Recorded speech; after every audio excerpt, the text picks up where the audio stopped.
আর দুই ভাষায় লেখা থাকবে বিপ্লবের সংক্ষিপ্ত ইতিহাস ওই রক্তের ব্যাকে, একটা বাংলা আর একটা ফ্রেঞ্চ। আমার সৌজন্যে বাংলাদেশে শুধু তরুণের সংখ্যা 4.5 কোটি।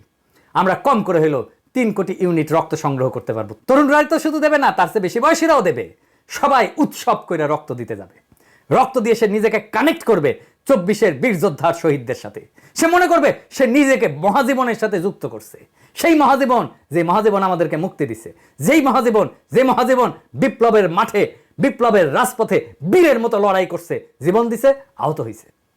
একটা জাতীয় পুনর্জাগরণ হবে প্রত্যেক বছরে ঠিক বিপ্লবের সময়গুলোতে। এমনিতেই নানা অনুষ্ঠান কর্মসূচি হবে এই সময়টা জুড়ে।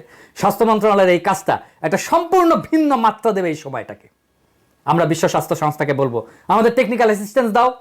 আমরা বলবো আমরা রক্ত সংগ্রহ করে দিচ্ছি, সংরক্ষণ করার ব্যবস্থা করে দাও, ক্রায়োপ্রিজার্ভেশন করার ব্যবস্থা করে দাও। এত লার্জ অ্যামাউন্ট রক্ত ক্রায়োপ্রিজার্ভেশনের জন্য অনেক লজিস্টিক্স